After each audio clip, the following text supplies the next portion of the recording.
There is no growth in comfort and no comfort in growth. Yet the big leaps are how careers are made and how businesses excel.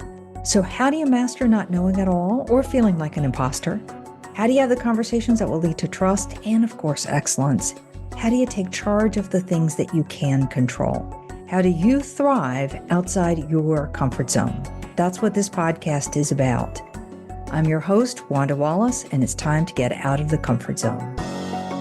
Welcome to the conversation. Today we're talking about persuasion. So let me be really clear. Trying to persuade somebody to change their mind is, well, it's not for the faint of heart, and good luck with it at any rate. And some days it seems like it's absolutely, totally impossible. And maybe some days it is. But you could be trying to persuade someone that the path you've outlined is the best path forward, or that the change program is the right one for the company, or that the facts align with your view, or perhaps you're trying to persuade a friend or a family member something about current geopolitics. Well, we're going to stay focused on the business side of this equation, but the principles apply all the way around. So regardless of the circumstances, what we want to talk about is how can you more effectively get someone to change your mind, see your perspective, or adopt your plan. And my guest today has a fabulous book that I'm madly in love with called Mind Struck: Mastering the Art of Changing Minds. Michael McQueen is my guest.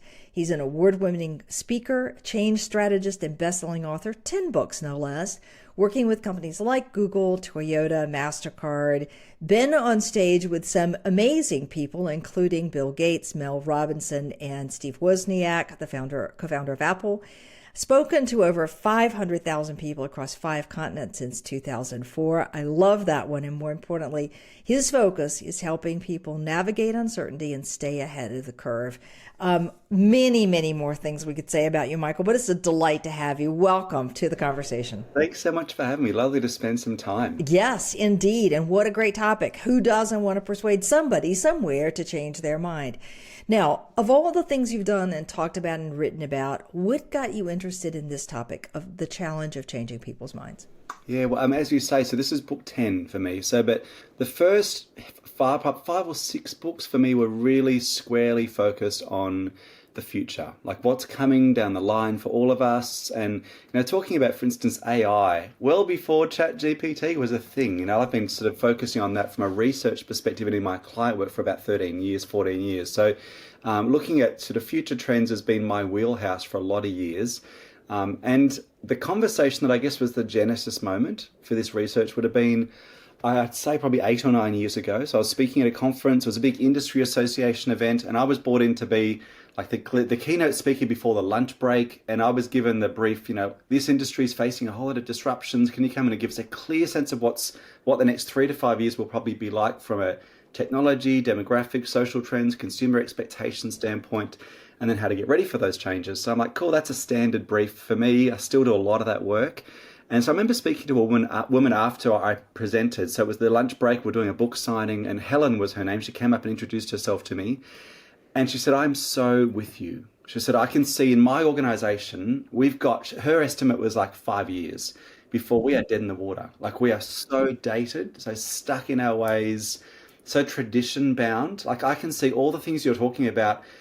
She said, my challenge is I cannot get, firstly, my team, but also my executives, my superiors, to realize, to wake up to what's in front of us. Like they're so rigid in their thinking. So have you got any ideas of how I can try and get through to them? So like any communicator, when you don't know the answer to the question, what do you say? You ask a question of yourself. You say well, what have you already tried? And because I'm like, I don't really know. That's not my area. It certainly wasn't at that point. And she told me all the things that sort of like the common sense things and the things that all the books tell you should do. So make the business case for change, the burning platform thing, give a whole lot of data, even appeal to the emotions, like the heartstrings, the motivational plea. None of it had worked. And so I thought, well, that's interesting. Like you've done all the things you should do and it hasn't worked. So why is that? And then what does work? So that was sort of the genesis moment of sort of then really digging into the last 10 to 15 years from a neuroscience and behavioral psychology standpoint, what's actually now working, particularly in an era where people are so skeptical and time poor, And things are changing so rapidly. There's that sense of fatigue or overwhelm with change. So therefore, the tactics that maybe worked 20 or 30 years ago don't work today. And so that really is really where I parked in terms of research. And then that's what went into this book. Yeah, you're right about that. I think people are change fatigue. I think people, if I said on a podcast not too long ago, if I hear the word VUCA one more time, I may reach across and hit somebody. I got it. Okay. I'm living it. I'm living it like enough already. And it's not that there's change. It's how the heck do I cope with all the change that's coming? And it's not just the change, it's the volume of work and the feeling of the intensity of that volume of work. So anyway, yes, I think we're all with you on that one. And it's interesting you say the old tactics don't work. I'm doubtful that the old tactics ever worked. I think we might have been more compliant in prior years, decades than we might be at the moment, but that's debatable too, as well. Okay, so just a bit about the research. So you've gone back and looked at the neuroscience research. You've looked at the psychological research. Did you talk to leaders? Did you go and do some? Yeah, tell us a little bit about what you did beyond the traditional academic work. Yeah, so a lot of it was, well, firstly, interviewing the people who are doing the research, so professors and researchers who are doing the stuff around what's going on in our brains, and some of the interesting studies that really have called into question what we've assumed we've known somewhat arrogantly for decades. Like, we've sort of like, we know how the brain works. And then the more we discover them, we're like, oh, actually, we sort of had some assumptions that maybe we need to change our own minds about how our minds work. So it's been interesting. The last 10 years has been a lot of that work done. So speaking to the people who've done that research has been fascinating. But also the people who've looked at not just the brain, but also that sort of mind, body, gut connection stuff. Like how many of the things that we feel certain about and sure about, not because of some cognitive process, but because like we just know that we know. Like there's what they call somatic knowledge, that it's in our gut. And even though that can sound a bit woo-woo, like the reality is it's so persuasive in terms of what makes up our minds. If someone goes, I just feel like this is the right thing to do. I can't logically tell you why that's a thing. So there's this idea that, you can't logic someone out of a position they didn't arrive at by logic. And yet we try and do that. Someone arrives at a position that just feels intuitively right for them because there's all sorts of other stuff happening in terms of the way their body's functioning. And then we sort of throw some peer review data at them and wonder why they're like, well, that doesn't really scratch the surface of why I feel like I do. And in fact, actually, the backfire effect, which is sort of a somewhat contentious thing, because the backfire effect is a phenomenon you can't ignore. This idea that the harder you push with evidence and persuasion and logic, the more it backfires. And you've seen this with vaccine evidence where someone who's believed something about vaccines around the danger of vaccine, the more you show them evidence that actually indicates that maybe the thing that they read initially was flawed or biased, the more they double down on that belief. And so there's a lot of that research around that I think is just important to understand. So talking to those who've done that stuff, but also just on the ground day after day, I'm working with leaders who are grappling with this challenge of how do they bring their teams on the journey of change. And I think you're spot on. The idea that those sort of traditional tactics, I call it influence 1.0, which was like the Enlightenment era, logic, evidence, facts, reason. They probably never really worked, but I think people were perhaps more compliant. But the other key one is trusting. There was a base level of trust in experts, in scientists, in political leaders, in political establishments.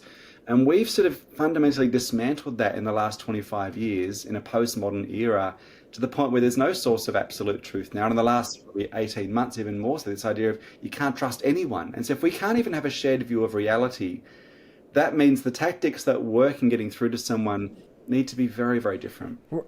You're totally right about that. I mean, we've seen fraud in science. We've seen misinformation in science. We've seen, oops, the data looked that way, but now on second consideration or considering some other factors, they don't look that way. I mean, we've seen all of those reasons for flip-flop, some just the nature of science in general, and some of them, well, with some other intentions behind them. But as a result, you do have to take a little bit of a jaded view of this new research thing that says X, Y, and Z. And in prior years, you would have brought in an expert, and the expert would have said, well, here's the answer. And provided the data was not hugely dated or flawed in some obvious way, people kind of went, oh, okay, I get it. Plus, we don't trust leaders as much as we used to in any capacity. In fact, I'm not It's sure funny who you we do mentioned trust. science. Like, yeah, the thing that always I flinched when I heard it during all the COVID years, and I fell into the trap myself at a few points where people would like post stuff online. I'm like, well, I'm going to trust the science on this. I'm like, but wait a minute, okay, we're going to step back from that. Science is not a static thing. It's a methodology, and it's a methodology requiring you to make a hypothesis, test that hypothesis, and update it if it's not correct, or if you find, evidence that counters your view. But we had this notion that science was an established thing that we could use to push people into thinking one way or another. I mean, I find it interesting too, and I'm not prone to conspiracy theory. I guess I'm just a very trusting person who assumes the best in others, which is probably naive. And maybe that's being an Australian. Like I speak to friends who've grown up in countries where the government's been corrupt and they have a fundamental distrust of institutions. As an Australian, we like our country's well run. And so this idea, I've got no reason to doubt the powers that be there out to get me. So I'm not really prone to conspiracy theory belief. But what's interesting, I noticed how many of the conspiracy theories, for instance, during COVID, around the origins of COVID, that many of us would have rolled our eyes and gone, how ridiculous that people are posting all these things about lab leaks, for instance. And now we're like, oh, actually, it would appear that maybe that was right. And what that does is it sows these seeds of doubt in all of our minds that, well, if I've been duped before because of the science or the experts or the realm of the intelligista, those who seem to know how things work, what else maybe am I being duped by? So that makes it very tricky because what ground can you stand on that is solid? So that's a reality. Well, there's also the question of, was anybody ever persuaded by the logic? I know one of the thesis of your book, so I want to get into that one. But I want to start with something slightly different. I want to give credit to, it sounds flawed that a senior leader would make a major decision on a direction of a company with tons of money behind it on what sounds like a hunch, a gut feel. I just believe this is right. And clearly there are examples where leaders make flawed decisions and the company suffers the consequences. But more times than not, that hunch is somehow right. So we kind of can't, I don't want to discredit that as somehow wrong. There's something to it. I don't think we understand what it is yet, but there's something to it. So let me come back. So we've been arguing, what I want to know is, why do people who are otherwise reasonably intelligent, perfectly capable of looking at the data, can make up their own minds, can see that what we thought one day is actually not true today, still won't change their minds? And we've been talking about the fact that we don't trust, and that maybe logic doesn't work, but unpack for me what is really going on here. I think at the core of it, we would rather feel right than be right as humans. That idea of, if I feel like I'm right, that feels like solid ground. It feels safe. And like the feeling of knowing, which is sometimes what this is described as, the way we arrive at that can be, there's all sorts of on-ramps to that feeling of like, I've arrived at a point where I just know something is true. And if you look at what's happening in our brains, we'd like to think that, even the most logical amongst us are, really calm and rational and consider all the facts and have a really open mind. We'd all like to think that. And yet we also all know, if we're really honest with ourselves, there are some topics that when that comes up, like you feel like that bristling response, or like you're ready for a fight, you're ready for an argument. It's almost like, it's not that you don't want to hear the other side, you can't hear it. It is so offensive, so jarring, so confronting, so threatening. I mean, I love the name of your podcast is, out of the comfort zone, this idea that we are in our comfort zones neurologically all the time. What feels right feels safe and it feels comfortable. And our brains are very efficient at using energy. And so if we don't have to rethink, if we don't have to change our minds, that's actually really an efficient use of our brain's energy. So that's why we develop what are called heuristics or shortcuts, these rules of thumb that help us make sense of the world around us. Because I've seen something like that before, or I've read something like that before, or my tribe all thinks this. And so it's just easy to go to those rules of thumb. So if you look at what's actually happening in our brains when we are making decisions or thinking or considering, the two sort of main parts of our thinking apparatus, at least in terms of our brains, if you just leave the gay sort of brain-gut connection out of it for a moment. Daniel Kahneman's work has looked at system 1, system 2 thinking, similar sort of ideas to that. What I talk about in the book is the idea we've got essentially two minds that we operate in. You sometimes hear that phrase that I'm of two minds, or I'm in two minds about a decision I've got to make.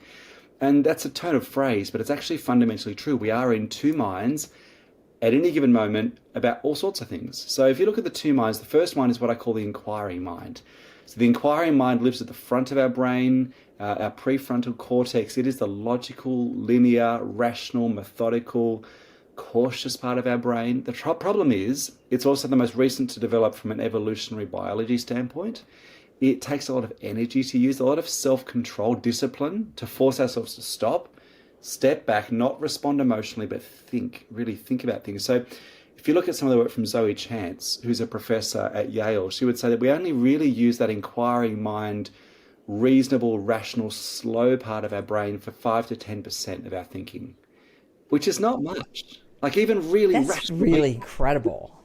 don't use that part of our brain anywhere as much as we'd like to think we do. So whereas most of our thinking happening, it's what I call the instinctive mind, which lives near the top of the brainstem. It's a group of brain functions often sort of loosely grouped together called the limbic system. And it's a part of our brain where things like our fight and flight reflexes live. It's where our tribal instincts tend to reside. It's where we process emotion. There's a degree of memory formation and coding that happens in that part of our brain as well. And so the reality is we do most of our thinking with that part of our brain because it is faster. Interestingly, because of where it's located in our brain, that's the bit that is connected to our gut as well. That's where the gut-brain connection really starts to come to the fore. And so it's reactive. It's fast. It jumps to conclusions, which is great because that's the part of our brain that's kept us alive as a species for millennia, because when a threat emerges, we jump to conclusions. It's fight, or flight, or flee, or freeze. I mean, there's all different ways of slicing and dicing those instinctive responses. But if you just look at fight and flight, that's what it does really well. The interesting thing is, and what the research has shown around this, is that our instinctive minds don't just respond to physical threats with that reaction, they respond to psychological threats too. So if you expose me to an idea or an article or an Instagram post, something that threatens my sense of who I am, what I think is right, the way I've always seen this issue, what my comfort zone is, our brains have the same response. So we don't do fight and flight though, we'll do things like denial. We just like fingers in the ear, I just don't want to hear it. Or we get defensive. Or maybe we go on the attack. We do these things where we're not actually thinking because it's too confronting to have to unpick our beliefs and our assumptions and go against our tribe.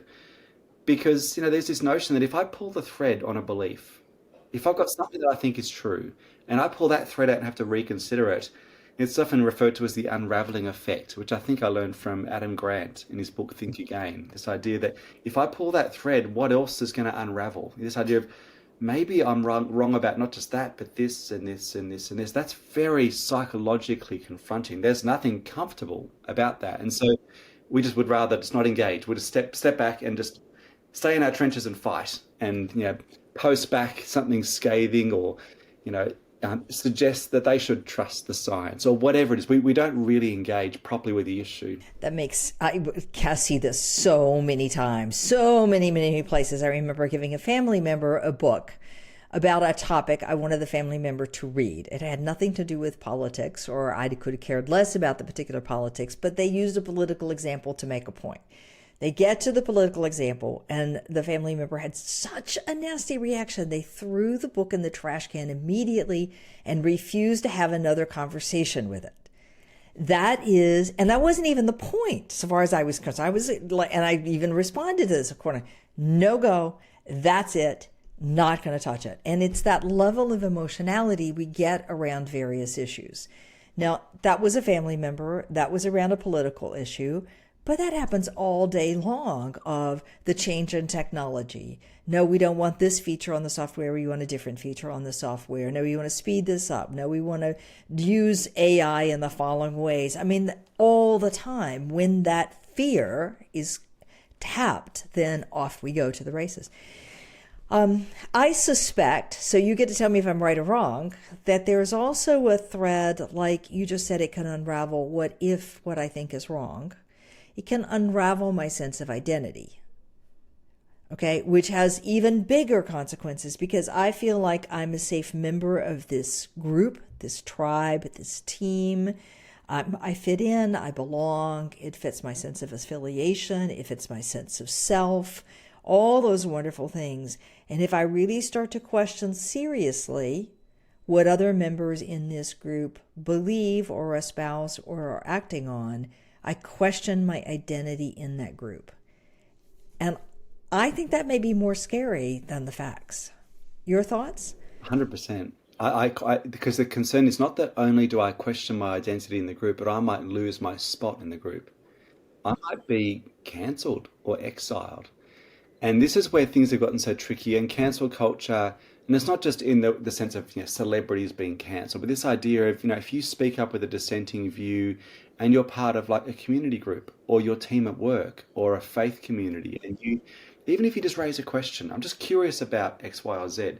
If that's seen as going against the orthodoxy, that can be very, very confronting. People can actually, even if they don't cancel you, that's that sense of, oh, we're just going to keep you at arm's length because you're not quite on the page with all of us. And so that's dangerous in all sorts of ways, because when you've got a culture like that in, for instance, an organization, people don't speak up.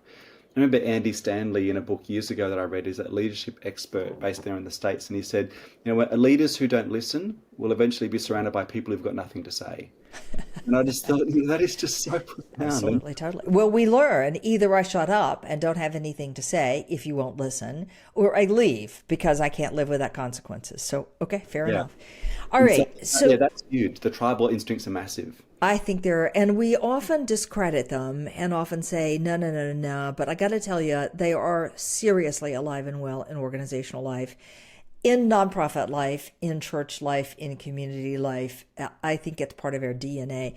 All right, but let's get off of that one, because I want to make sure I've captured this one in a good way. We've talked about the fact that there are two minds, what you call the instinctive and the inquiring mind. Inquiring mind is slow. It takes enormous number of calories to activate. It takes some discipline. It's hard to do. We rarely, particularly in the fast-paced world that we find ourselves in, take the energy to do that. And you've already quoted somebody as saying somewhere between maybe 5 to 10% of our time is in that inquiring mind. Instinctive mind is faster. It's more gut intuitive, literally and figuratively. It's the comfort zone. It's going along and getting along. It's got a whole bunch of components in that, and there are lots of reasons why that is an efficient system. Okay, for humans in a ton of ways. Okay, so you got these two. All right, now in your book, you describe a very interesting concept to me. You talk about identity, ideology, and intuition as really what's driving the instinctive mind. I know that this is a big section in the book, but can you kind of just steer us through that in sort of short order? Yeah, well, and, in a way, this sort of puts language around even some of the themes we've been discussing. So this idea of, if people, something says it just resonated with me or it struck a chord with me, like it's something that I feel like it's just right. And it's funny, like a chord often is 3 notes. And so I'm like, these are the 3 notes. So these are the 3 things that when you really... When you feel like something is absolutely right, typically it's because of these 3 things working in harmony together. So identity is that sense of tribal belonging. Who am I based on who I belong to? And I think one of the foundational questions we ask when we're considering an idea or some evidence or a piece of information or a worldview is, what do people like me think about ideas like this? And because we're looking, like, what are people in our tribe thinking? And then we defer often to them. So there's also that we're looking for the social proof or the tribal instincts, that sense of safety we get. Ideology tends to be about our beliefs, our foundational assumptions. And this idea that we said, am I feeling right feels good? So when we've got something that just feels like it's the right thing or the right way to view the world, that tends to be something that we sink into and we find a lot of comfort in. But the last one, the intuition one, is interesting because some of it's about brain and gut, but there's even sometimes a metaphysical aspect to intuition. This idea that you just know that you know. It's not even a gut thing. It's just this almost a spiritual acuity that you've got, that something is just right or not right. And I think to your point before, we'd be naive to dismiss that. I mean, every single one of us can think of a decision that we made, and we did all the research, and we tried to force ourselves to be logical. We went against our intuition, against our gut. We took the job, we bought the second-hand car, we entered the relationship, and deep down, all those things were like, this is not right, I shouldn't be doing this. But you had no logical reason why, so you ignored it. You bought the car, you went into the relationship, you took the job, and then 6 months later, like, what have I done? I should have listened to my gut. I should have listened to my intuition. And so intuition is the last piece of this, which is really significant, and we can't overlook that. Even though it's harder to quantify or measure, it has a huge impact on essentially what we think is right or what the right decision would be. So those three things together, that's really the main of the instinctive mind. That's what our instinctive mind does really well is defer to those three things. And these sort of instincts or intuitions, can you say more about how they formed? Like, are they formed from experiences? Are they formed from the people that I'm around? Are they formed from habits? I mean, all of those contribute to what gives me this intuition, if you will. Yeah. All of those things together make a big difference. I read a book. I'm going to see if I can see it here. See if I can reach and find this book, because it's a really good book looking at this very question. Like, how does intuition actually work? I have a pile of 30 books on my desk. I'm in research mode for the next book. So if I don't get it off, it'll collapse and go everywhere. Here, have a look. I'll find this book for you because I really liked this one. It's called The Intuition Toolkit by Joel. It's just honestly probably one of the most robust looks at how intuition works functionally. And what I like about Joel's work is he looks at when to trust or distrust our intuition. And so he talks a lot about what the domain you're in. Is it a domain that you've got experience in? Are the stakes high or low? I can't remember the specific metric. There was like 5 metric thing of just testing whether you should trust your intuition or not. But some of the examples he gave are very compelling around, our brains work so much faster and at such a more unconscious level than we're aware of. And so they're picking up all these cues. You walk into a room and consciously you're like, I'm in the room, there are 5 people in the room, I can smell this, I can hear that. But they're like, that might be 10 active data inputs you've got about what's happening in the room. Deep down, you've got thousands of inputs that your brain is processing unconsciously. And that's often what's informing our intuition. You just get a vibe. Something's not right here. I don't know what it is. And this is where, like in some professions, and I think I've done a lot of work in the healthcare sector over the years, and really great doctors, really great nurses use intuition constantly, because they'll walk onto a ward, and there's a patient there, and they'll look at all the monitors and go, it all looks okay, but something just doesn't feel right about this patient. I don't know what it is, but we need to just check a few more things here. And often they'll find something that otherwise would have been missed except for intuition. So I think we'd be naive to look at that. And the fact that there's so much going on in the way we think that isn't just measurable with a functional MRI scan. Like, it's not just happening in the hardware of our brain. It is, sometimes what's called embodied cognition. You feel it in your body, it's heart, it's gut, it's in your bones almost. And so I think we'd be naive to overlook that. Even though it's tricky to quantify, it has a huge impact on the way we think. All right, I'm smiling because in graduate school, studying neurology and, the complexities of the cortex and the visual cortex and all of that jazz. And, the limbic system, in those days, the limbic system was not well understood in human beings. And I remember saying, this was many decades ago, I won't say how many, but a few ago, I remember saying, one day we're going to find out that our cortex does nothing useful and that it's all driven by the limbic system. And here we are. I was right. Little did I know what I was saying at the time. Rather naive statement and a little bit of a joke, but all right. So fair enough. So if all of this is going on, all right, so we've got lack of trust in institutions in some places in the world. We've got the tribal sense, and what does my tribe think? And if my tribe doesn't agree with it, am I really going to go against that tribe? And how could they all be wrong? And, all that kind of second guessing. We've got the intuition. We've got my own ideology and beliefs and value sets that play into that. And we've got this intuitive brain that just processes all of that like magic somewhere behind the screen, and not subject to the rational mind's purview, I think is the simplest way I will say it, and fast, allows us to reach a snap decision. And this is what you're dealing with when I'm trying to get somebody to change their mind. So with that as a context, Michael, how do I get people to change their minds? Please give us some tactics. Well, I think the first thing is to look at what's causing the resistance. And Jonah Berger's book, The Catalyst, was a really good look at this, because he said, rather than trying to push harder to get people to change, just figure out where the handbrake is applied and why it's applied, and release the handbrake. And I think there's such wisdom in that. So rather than trying to change people's minds by crafting a better argument or a better approach. And you can do a lot of that. And we can talk about tactics for framing and using language that's really strategically, asking good questions. There's a lot that you can do actively, but also what can you do to address the things that are causing that stubbornness, the resistance, that sense of being mind stuck in the first place? And one of the things that stands out to me that really, when I started to look at the research, challenged me to shift my own thinking was this principle that I've written about for years in books, and we hear so often that you just assume it's a truism. Everyone knows it's the case. It must be right. Like this idea that humans are afraid of change. That's what we hear so often. It's just, as humans, it's just part of our nature. We're afraid of change, which is not actually true. So if you look at what's actually going on in our brains when we resist change, when we don't want to change either the way we're doing things or change our mind, it's not the fear of the change, it's the fear of loss. It's what we lose in the process of change. That's what we're afraid of. And so rather than trying to upsell the benefits of change, it would be better to lessen the loss. And so there's a whole chapter in the book, like that's the title of the chapter, is how do you lessen the loss? Because if we can do that, the battle's half won in terms of getting people to change their minds. So the three losses that stand out to me that I think are most correlated with stubbornness or resistance to change, first would be a loss of dignity, the idea that I might lose face, I might be embarrassed. I might be shamed if I'm shown to be wrong, or if I have to admit that I'm wrong. And this idea of how do you get people to a point where they can admit they might have been wrong without having to admit they were an idiot in order to believe what they did. And so often we back people into that corner. So the loss of dignity is a big one. The loss of power, this idea that I had power, and if you asked me to change, I might lose some of the power I had. But the other one's a loss of certainty. This idea that I know this, and if you ask me to change to something else, I don't know that. That's unfamiliar.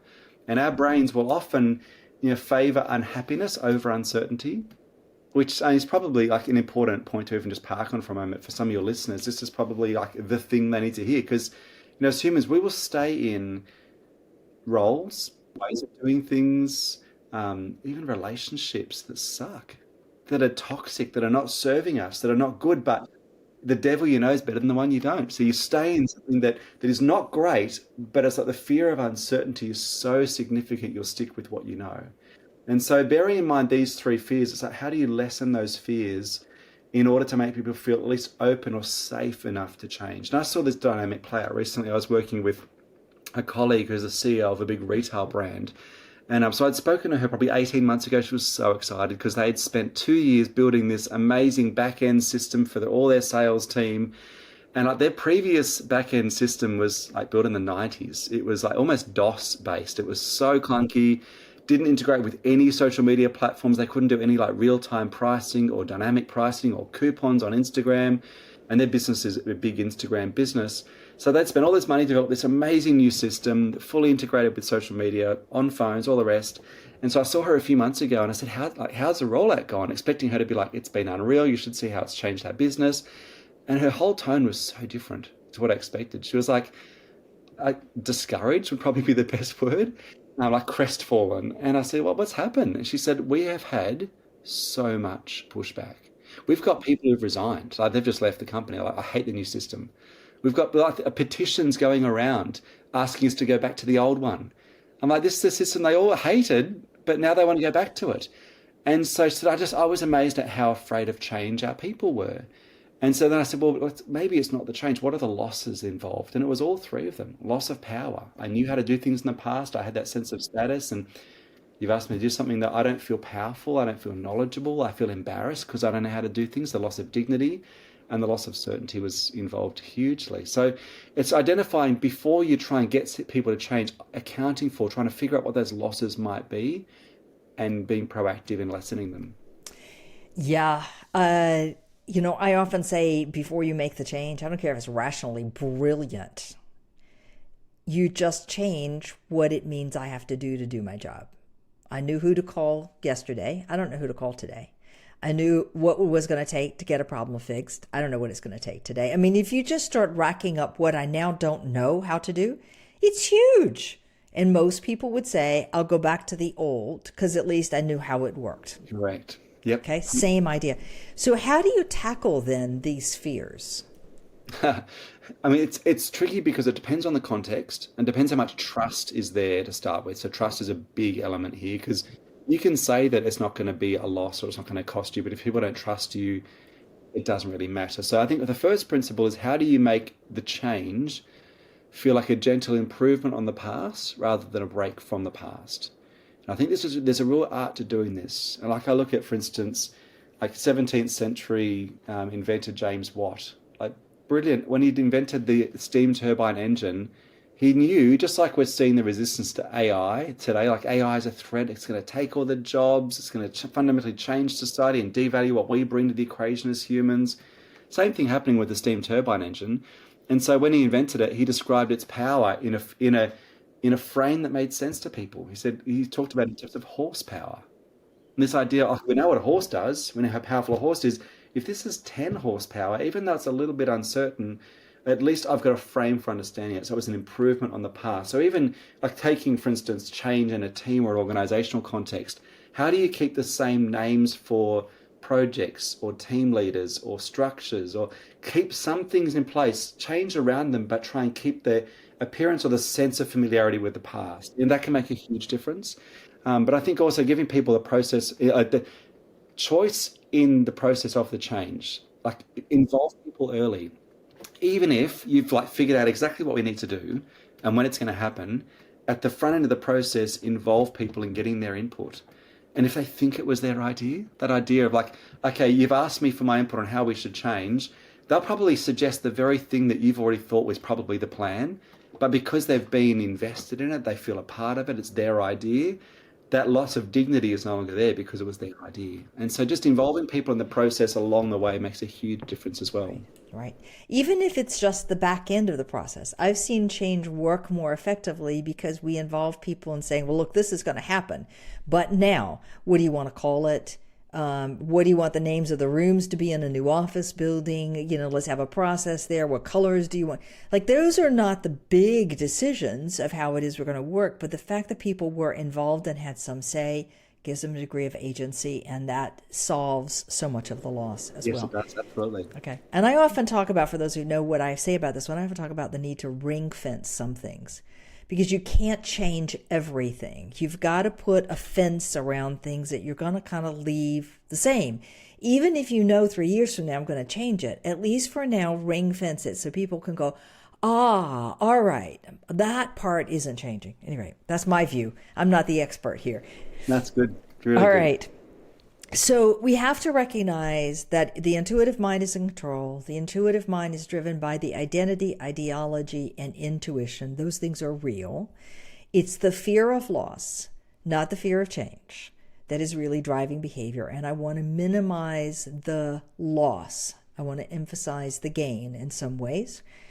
To pick up Kahneman and Tversky, some original research there, and talk about keeping it similar in ways to what we have in the past. Okay, that lessens the fear of the change.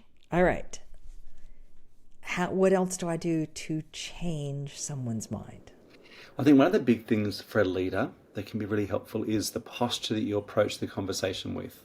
And what I would suggest is, if you're trying to excel an idea or a point of view, unsell it, don't upsell it.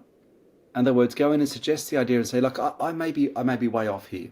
I might be completely wrong. My sense is that, ... You share the perspective, the idea, what you want them to consider. Because there is something that happens where, and we all know this, when you're speaking with someone and they present a well-formed, fully formed, robust argument, what's our instinctive reaction? And our instinctive mind will do this: push back, look for all the holes, the reasons why you might not be right. By approaching it with that sense of openness and humility, like I'm just suggesting something here. I might not be right. I might not be. I'm often wrong with this stuff, but I'm just curious. What's in fact? Can you give me your reflections on this? It invites them into a conversation, and it's just, and posture is probably the right word, because you think if you're having a conversation with someone, if you lean in, what are they naturally wanting to do? Lean out, like push back, like get resistant or defensive. And by simply, you almost leaning back, they want to lean forward. And so it's about the posture you use. So I think even just using that sort of language of unselling rather than upselling. And from a sales perspective, I find this amazing how often it works. You don't want to be manipulative with this stuff. And there's an important distinction there, like between persuasion and manipulation. But like a number of times, and like my core work is conference speaking. So we've got an office in New York, one in Sydney. So I go between here and there a lot for conferences. And one of the parts of the sales process for conferences is the pre-briefing call. So our clients, like we've got four speakers we're choosing from. When I jump on a call with each of you, just essentially get your pitch. And so, normally one of the speaker agencies or the speaker bureaus has put you forward. They've shared some details already. And what I used to think is it was like dance monkey dance time. It's like you're on the call, you've got 10 minutes, you've got a committee of 7 people who are all sitting there with their arms folded, and you have to give them your best stuff, really compelling. What I found a few years ago is the best thing I could do is if it wasn't the right fit exactly for me, like every now and again you get an inquiry like, I can do that, but it's probably not really my wheelhouse. I can think of maybe a few other colleagues that might be a better fit. I would actually lead with that. And I would unsell myself. And so I'd say, look, thanks for the chance to be a part of the process. I'm not certain that if I am right for you. And what I'd noticed, and it's 9 times out of 10, the tables turn. And they start selling you. And no, we really, really do think you'd be great. And here's why. And like the arms unfold and they're now trying to get you involved. It's like changing the whole posture. When you go in trying to sell, everyone gets defensive. When you go in just open and humble and unsell it, the difference is amazing. So I think that can make a huge difference for leaders or salespeople trying to get someone on board is just to approach it with that sense of openness and humility. And it invites people into a conversation rather than feeling like they need to be defensive. I think you said use this word several times, but in my experience in human relationships, anything I'm trying to get somebody to do is ultimately a piece of persuasion, I think. And this notion of defensiveness, if I can get people's defensiveness to stay down, we've got a shot at getting someplace good. But the moment that defensive wall comes up, forget it. They're digging in, I'm digging in, they're pressing harder, I'm pressing harder. They're not listening, I'm trying hard. I mean, like there's just nothing happening when the defenses kick in. But the magic is not getting those defenses kicked in. So these tactics are really, in some ways, lowering the defenses. I might not be right. Oh, well, let's think about that. Or I'm not sure I'm the right person for you. Oh, wait, hold on. Or my favorite one, what's the problem you're really trying to solve here? Because then I get to use your language to tell you what it is that you said you wanted, and then we're off to the right. But it's another way of just lowering defenses is what we're talking about. Okay, talk to me for a minute about this concept called priming. Yeah. So priming is essentially setting someone up to be open. And so some of it, like the language of upselling and unselling, that's a really good example of priming. So this idea of like, I may be way off here, like the difference that can make is really huge. I think the other thing about priming that's interesting that I found fascinating from the research is that you would assume that the most persuasive thing you can do is put your best foot forward, lead with your best arguments, all the data that's making your case. And the opposite is often true. So Kip Williams, who's a social psychologist, looked at this in a legal context. And he looked at when were the times where in legal proceedings the jury began to favour one side's argument over another. And what he found is that the moment the jury began to favour one side's argument over another was when that one of the solicitors or one of the lawyers brought to the jury evidence that worked against their own case. The key was you had to bring it up before the opposing side could. Because what that did, firstly, is it made you seem open and reasonable and honest because I'm sharing not just our side, but both sides of the argument here. But what it also did is it diffused some of that defensiveness, and it was a great priming technique for diffusing defensiveness because, again, as humans, the jury sitting there, if all they hear is all the arguments in your favour, what are they automatically thinking? What are you not telling me? What's the other side of this argument? They're looking to pick holes in your perspective. By you going with the negative stuff from the outset, it's like you neutralize it, you just bring it out into the light and suddenly it's not a big deal. And it shows that that it's not cut and dried. There's areas of nuance and grey here and that you're aware of that. And it shows you to be a fair party in the discussion. So that was something that I thought was really helpful as a primary technique is to be incredibly open. That level of authenticity makes a huge difference, I think, in most relationships. Because if there is a lack of trust, showing yourself to be vulnerable, self-deprecating, self-disclosure, these will make a huge difference. Isn't it? I mean, so how many people have said this in terms of various pieces of research? I see it every day. I promise you this notion of being vulnerable is going to work for you. But 99% of the time, your instinct, if you will, in presenting to a senior executive is, oh no, I have to be 100% confident. I have to push. I have to get up and shout and say and whatever. And that's what we do. We like, I can't admit, or a senior executive saying, I can't say that I think this might be wrong or I'm uncertain. Can't do it. Yet it has massive positive benefits when you do. So, all right, Michael, there's about 15 other things here that we could talk about. So the whole notion of how you deal with disagreement, how do you deal with congruence and discongruence, language, a thing you call the power of they. I highly recommend people look in that one. But I think what I'm going to say at this point is what a fascinating conversation, what a great book, and highly recommend people dig in a little bit deeper because there are gems buried in just about every other page of this book. So my guest today, Michael McQueen, the book is called Mind Struck, Mastering the Art of Changing Minds. I think my highlight on this one is this whole notion about beginning to be able to recognize what someone else is resisting, what their fear of loss is, how that's kicking in their own defensive responses, and then getting smart about lowering those defenses. One of those being admit what might not be perfect about your own case in advance of somebody else calling it out. So cool. Michael, thank you very much. What a great conversation. My pleasure. Thank you. Thank you. And join us next week for another episode in Getting Out of Your Comfort Zone.